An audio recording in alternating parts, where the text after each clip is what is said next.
Bueno, enhorabuena, Marcelino, por el proyecto que iniciaste hace 25 años. Yo os voy a hablar de proyectos. Tengo una visión bastante positiva de lo que nos espera. Estoy seguro que todos vosotros lleváis proyectos en vuestra vida. El problema es que nadie os ha enseñado cómo llevarlos. Pero os quería hablar un poquito más del mundo de los proyectos y cómo va a cambiar nuestra vida, la empresa, los países. Imaginaros por un momento que dejamos de hacer proyectos en el mundo, en el país, en las empresas, en vuestra vida. Se quedaría todo paralizado, no avanzaríamos, volveríamos para atrás. Los proyectos son la energía de las empresas, de las personas, de los países. Sin embargo, poca gente ha estudiado cómo dirigir proyectos. En las universidades no te enseñan, en el colegio tampoco, en los másters tampoco. Hemos estado llevando proyectos sin saber cómo, un poco con suerte y viendo cómo lo hacen otros, aprendiendo a nuestra manera. Y eso va a cambiar bastante rápido. Esto sí que lo hemos oído ahora con el ponente Ignacio de la Torre. Hemos oído 1000 veces de las disrupciones de la economía digital, de la inteligencia artificial, pero poca gente ha hablado de la disrupción de los proyectos y el impacto que está teniendo en las empresas, en nosotros mismos. Os voy a dar un pequeño dato. Esto es de investigación que hice para mi libro. Los recursos que una empresa dedica o un país a los proyectos o al día a día, a las operaciones, los temas más repetitivos como la producción masiva. Esto es hace 100 años. Hace 100 años las empresas tenían muy pocos proyectos.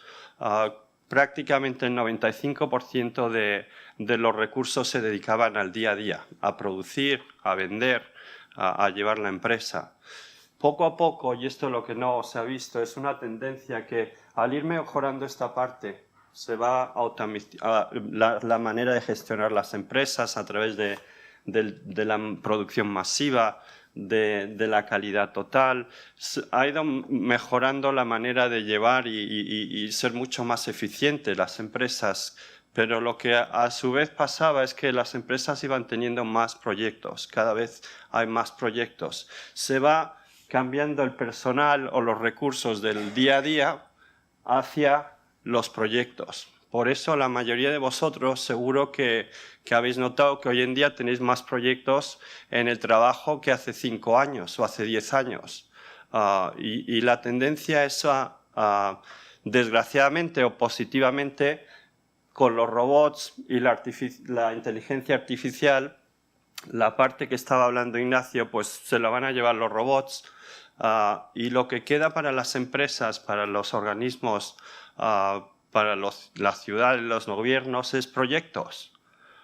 Esa es la oportunidad que hay y que veo yo, que todo el mundo que se queda sin trabajo va a empezar a trabajar en proyectos. En Estados Unidos ya hay casi un 50% de personas que trabajan como independientes en proyectos.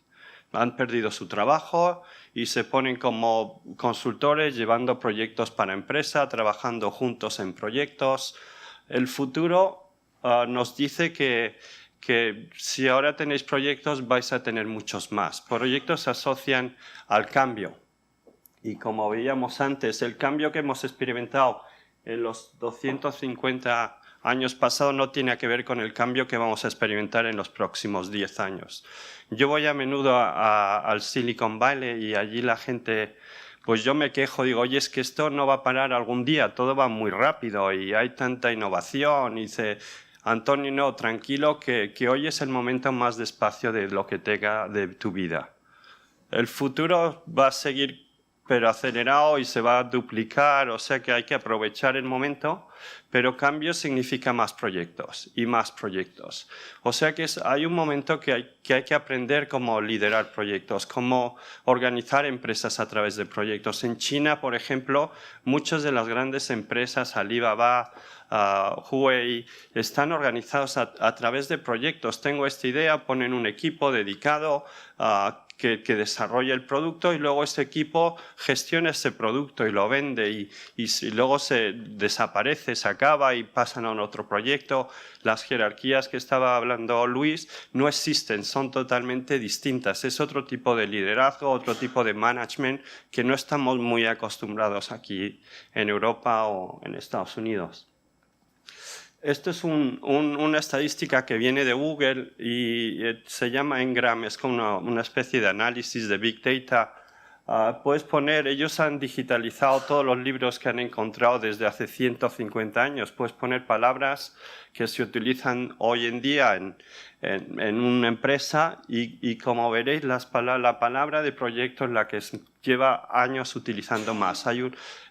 Todo el mundo habla de proyectos, hay libros, hay artículos. La clave es saber cómo llevar un buen proyecto, cómo poner una visión que la gente se sienta interpelada, motivada para trabajar. Y os voy a dar un par de ejemplos que para mí, en mi búsqueda de casos buenos, casos excelentes, me han llamado la atención. Como veréis, la parte de operaciones, que es esta línea que siempre ha habido, como os decía antes en mi diapositiva de antes, siempre ha ido por delante las operaciones, el día a día. En los 70 los proyectos ya tomaron la delantera, ya hay más proyectos que operaciones. No se ha hablado, como os decía, probablemente hoy es el primer día que oís hablar de la disrupción de los proyectos. Hemos oído hablar de muchas otras, pero esta es nueva y los medios, los académicos no la han visto llegar. Y como veis, cada vez hay más proyectos. La disrupción es tanta que está afectando a empresas como Philips, que todo el mundo conoce. Philips lleva 125 años, nacieron en Eindhoven, inventaron la luz. Philips tenía un problema enorme porque no crecían. Vendían, pero no había innovación, no seguían, no transmitían esos valores o ese crecimiento que otras empresas sí que hacían. Entonces lanzaron un proyecto para transformar la empresa, lo llamaron Accelerate. Y la idea era cambiar la empresa radicalmente. Entonces la partieron en tres, vendieron dos partes, la parte de las lámparas, que fue un drama en Holanda, nadie estaba contenta con la decisión, y la de los electrodomésticos y maquinitas de afeitar y eso. Y se enfocaron en la parte de farmacéuticos, de industria farmacéutica. Estaba hablando con el director general de la empresa, de Philips, se llama Marcus, y me dice: Antonio, bueno, hemos transformado toda la empresa, ha sido un proceso durísimo, 5 años sin parar, pero seguimos sin crecer. Y yo, pues, ¿qué vais a hacer, Marcus? Y dice, pues, mira, nos hemos dado cuenta que tenemos que hacer un cambio radical. Y dime, a ver, ¿qué cambio? A partir del año que viene vamos a dejar de vender productos. Y digo, venga, Marcus, si lleváis 125 años vendiendo productos, ¿qué vais a vender? Venden estas máquinas. Si vais a un hospital, seguro que veréis algo de Philips, el escáner o los productos médicos. Y digo, a ver, Marcus, dime, ¿qué vais a vender? Dice, vamos a vender proyectos. Digo, ¿cómo? Sí, vamos a dejar de vender productos porque nos hemos dado cuenta que igual en un buen año vendemos 5 escáneres y con eso no crecemos como queremos crecer. Si vendemos un proyecto, vamos al gobierno local, sabemos que quieren poner un hospital ahí cerca de Eindhoven y vendemos el proyecto de crear el hospital con el gobierno. Philips hoy en día está vendiendo hospitales. Hacen el estudio de mercado, juntan a los partners, a los socios, se hacen una alianza y me dice, pues mira, antes vendíamos 5 por un año, hoy vendemos un proyecto y son 25 años de negocio con un gobierno, con clientes, pondremos nuestras maquinitas, pero vendemos el proyecto. Imaginaos el cambio radical. Todas las empresas que venden productos hoy en día, si te empiezan a vender un proyecto. Y he trasladado este concepto que para mí fue revolucionario, salió en un artículo que publiqué en Harvard hace poco, a una empresa que también vende productos y que seguro que todos conocéis, que es Nike. ¿Qué vais a hacer hoy a Nike? Compráis unas zapatillas para intentar correr un poquito, hacer un poco de deporte. Pero imaginaros si Nike dice, bueno, yo voy a hacer como Philips y he visto que solo os puedo vender unas zapatillas cada 2 años. Pero si me intereso en los proyectos que tenéis en vuestras vidas y algunos de vosotros querréis correr el maratón de Londres o de Nueva York, ¿qué tal si Nike os vende ese proyecto? Imaginaros que vais a una tienda de Nike y dice, aquí tenéis el proyecto de correr el maratón de Nueva York, 3 años. El de Londres, 5 años. Y vas y compras el proyecto con Nike. Y Nike se asocia contigo para conseguir ese proyecto que te hace tanta ilusión durante 5 años. Claro que te vende las zapatillas, pero te vende un proyecto, te vende un sueño que te hace realidad. Es un cambio disruptivo a todos los niveles, a nivel de organización, de ventas, de marketing. No es lo mismo venderte una botella que un cambio, un proyecto de vida. Y yo creo que esto se está pasando si eres una empresa que vendes proyectos todo el día, como Cuatro Casas es distinto, pero una empresa que vende productos yo creo que no van a durar mucho. Si no se adaptan, ese producto va a ser parte del proyecto de alguien distinto que te lo va a vender a ti.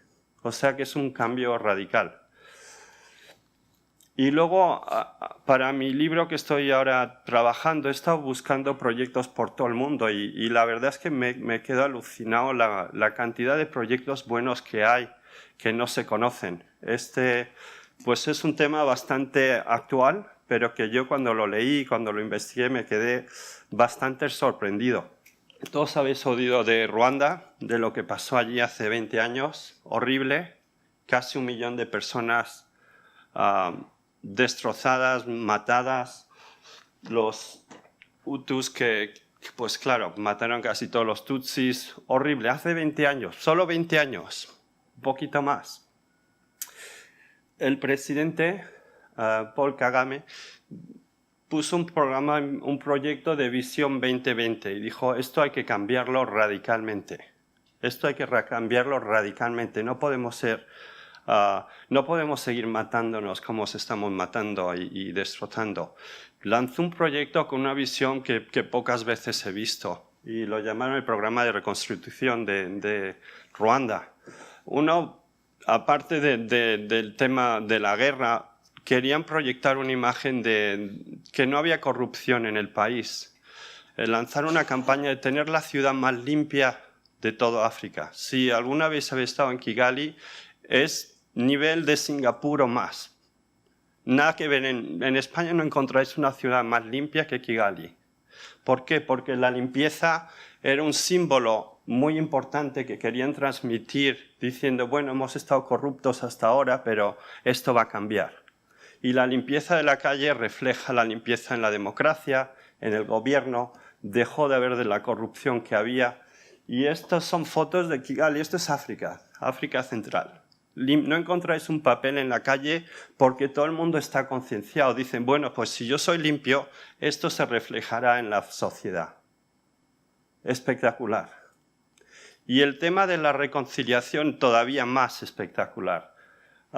Crearon un programa de reconciliación, de pedir perdón, no había justicia porque la habían destrozado, los jueces casi todos muertos, crearon un sistema que lo llamaban Gagaka, y eran tribunales así del pueblo y la gente tenía que pedir perdón. Si se arrepentía de lo que habían hecho, les ponían en un pueblo a convivir con los Tutsis y los Hutsis. De los que se estaban matando hace un mes, se ponían a vivir juntos. Y el programa, este es un Hutu y un Tutsi, ¿sabían? Y ahora están viviendo, es una pareja. Lo que han conseguido, pues que el país ha un crecimiento enorme por el enfoque que tenían en creación de valor, la visión. La corrupción han bajado en 20 años a la mitad. Es el país de África o del mundo que tiene más mujeres en política y en el gobierno. Imaginaros en el centro de África, por una visión y un proyecto se pueden cambiarlas. Y esto es lo más increíble para mí, 92% de reconciliación en el centro de África. Cuando se quiere, se puede. Aquí estamos hablando, y en otros países de Europa es el contrario, es confrontación y separación. Y ves proyectos de esta naturaleza que te quedas alucinado. Y digo, ¿y por qué no copiamos estos temas? ¿Por qué están allí? He visto proyectos en África, en Brasil, en Dinamarca, que digo, buah, si solo con copiarlos y hacerlos así, todo el mundo, no solamente España, iría mucho mejor, Europa, y está todo medio inventado. Y ese es el objetivo de mi libro, es intentar poner la parte positiva a los proyectos que han cambiado las personas, el mundo, el país, y hay un montón. Y quería terminar, me hizo gracia en la investigación, fijaros de la fecha, el 26 de septiembre del 2007, aquí en octubre se estaba hablando de otro tema en España. En Kigali están hablando, el primer ministro dice, vamos a seguir creciendo, vamos a seguir crear empleo, vamos a reducir, incrementar la sanidad, 2 o 3 días antes de lo que aquí en España solo se hablaba de un tema. Y mira cómo hay gente con visión, con proyectos, con posibilidad para hacer un mundo, un país, para dar algo mejor a la gente. Y quería terminar, esto me lo voy a saltar. Mi visión es que hoy en día mucha gente, la mayoría, se dedica más al día a día. Es lo que sabes, es lo que has aprendido en la universidad, en el MBA, en la escuela, el día a día. Dedicamos muy poquito a la gestión de proyectos, tenemos mucho, pero no tenemos ni idea cómo llevarlos. Mi visión es que en 5 o 10 años todo el mundo va a llevar proyectos, vamos a estar preparados. Tenemos la parte de liderazgo, esa es la que vamos aprendiendo a partir de la vida, el conocimiento del negocio y la estrategia, pero nos falta la parte técnica de cómo gestionar proyectos. Está inventado y hay una fórmula que te puede decir si este proyecto va a tener éxito o no. Es muy fácil, es muy simple. Y voy a terminar con un caso verídico que también me llama mucho, me impacta cada vez que lo escucho, que hablo de él. Es otro proyecto que si lo ves, os voy a contar un ángulo un poco distinto del que conocéis, pero que también transmite el poder y la energía de un proyecto bien llevado. Esta es la Guerra Fría. Después de la Segunda Guerra Mundial seguían la competencia, sobre todo Estados Unidos y Rusia, y una de las grandes batallas que estaban librando era quién iba a llevar al primer hombre al espacio. Ese era el primer tema. Y los americanos, pues muy orgullosos, a punto de conseguirlo, y justo un mes antes, los rusos se adelantaron con Yuri Gagarin, en abril del 61. ¿Qué pasa? Un líder como JFK, Kennedy, un mes después, os he dicho abril, esto es mayo 23 del 61, el presidente de Estados Unidos dice ante la prensa, ante el Senado, a todo el mundo y a todos los ciudadanos americanos, hemos perdido esa batalla, pero vamos a ganar la batalla de verdad, que es poner al primer hombre en la luna. Algo que hace JFK muy, muy bien, dice antes de los finales de los 60. Pon una fecha. Esto es importantísimo en proyectos, tener la fecha, porque eso mete presión sana, constructiva. Si JFK no hubiese dicho antes de los 60, que son 4 palabras, este proyecto nunca habría sido realizado. 4 palabras que cambiaron la historia de los Estados Unidos. Se ponen a trabajar, a JFK lo matan, nunca vio el proyecto cumplido, nunca lo vio. Pero esto creó un movimiento, sobre todo liderado por la NASA. En 1967 nadie sabía si el proyecto iba a ser posible. ¿Vamos a llegar a la Luna o no? Se sabía que había mucha inversión, mucho movimiento, pero nadie lo sabía. ¿Qué pasa? Los periodistas dicen, vamos a la NASA, vamos allí a Cabo Cañaveral, vamos a investigar, vamos a preguntar ¿Cómo va el proyecto? 30 periodistas pasan todo el día en la NASA, se entrevistan con el presidente, con los directores de investigación. A las 7 de la tarde, los periodistas están saliendo de la NASA, ya es tarde, y se encuentran en un camino a este señor que estaba en un laboratorio allí de ordenadores y le dicen, oye, ¿tú cómo te llamas? Y dice, yo me llamo Michael González, era mexicano. Y dice, ¿y tú qué haces a estas horas aquí a las 7? Dice, estoy ayudando a poner el primer hombre en la luna. Y eso es lo que estaba haciendo. Lo que veis allí dice, estoy ayudando con mi trabajo a poner el primer hombre en la luna. El chico estaba limpiando el suelo porque pensaba que tener el suelo limpio, al día siguiente los científicos vendrían y trabajarían mejor, pero era parte de su proyecto, él era parte del proyecto.